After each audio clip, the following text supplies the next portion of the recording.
Everyone, and thanks for tuning into my weekly video message. We are continuing with our series of Musar today, the ancient Jewish practice which focuses on the cultivation of positive inner traits called midot. In these turbulent and tumultuous times, my hope is that cultivating and embodying these positive midot or inner traits will help each of us meet this moment with the strength, courage, determination, and faith that we need. Now, last week I spoke about cultivating the midah, or the trait of equanimity. I spoke about how we might cultivate a kind of centered acceptance and calm in the face of what is happening in these times, so that instead of being reactive, we can be thoughtfully and carefully responsive. Today I want to look at a different midah, the midah or trait of emet, which means truth. Now, our tradition is very clear when it comes to the ideas of truth and falsehood. We should always distance ourselves from falsehood and instead stand firmly in truth. This is because, as Rabbi Gamliel teaches in the ancient text Pirkei Avot, one of the pillars of our world is truth. For our world and our society to stand, to function for the well-being of us all, for us to have any trust in one another, we must be grounded in truth. Now, our tradition affirms that truth is complex. It is much more complex than it is simple. It understands that there are simply too many layers to our reality and lived experiences to be able to claim that truth is any one thing and so simple. So often it's the case that each one of us is only able to see a piece of the truth, and that another person is able to see another piece of it.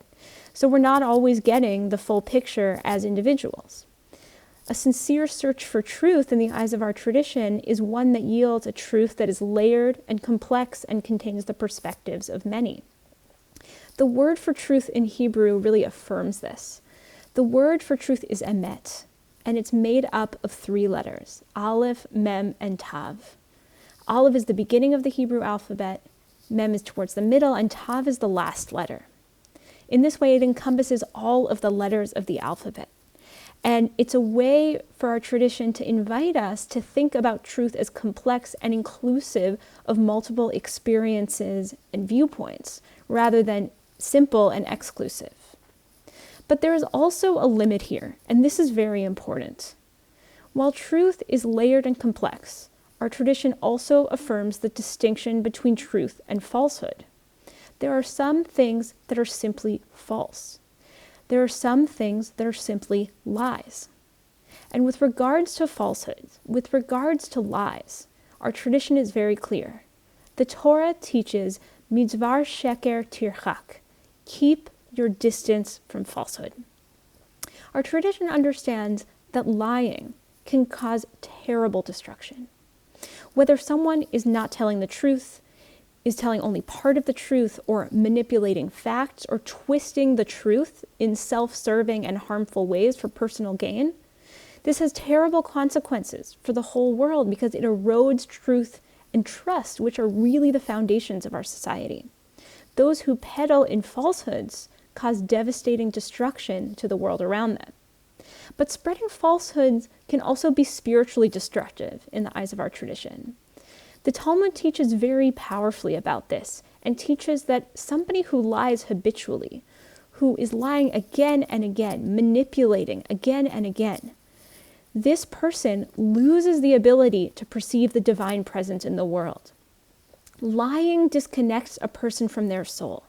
Lying disconnects them from seeing the godliness in others, and ultimately it makes them cut off from their humanity more and more. But as one of the great Musar teachers, Rabbi Eliyahu Dessler, teaches, we always have the ability to be grounded in truth. He teaches that no matter what our bias is, it can never fully obscure our heart's knowledge of the truth.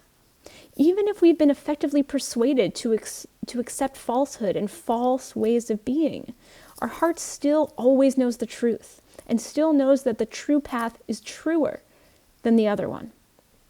If we can choose to turn towards the truth in our hearts, we can always be grounded in truth. Now, there are many ways that we can be grounded in what our hearts know to be true in this time. We can read trusted news sources and share these news sources with others. We We can have conversations with those who we consider thoughtful, kind, informed. And we can speak the truth every chance we get, making sure our voice is part of the chorus of truth that is pushing back against a rising culture of falsehood in the government, in the media, and in so many institutions. With that, I want to invite each of us to reflect this week. How are you thinking about the midah of truth in this time? How are you thinking about truth and falsehood in these times?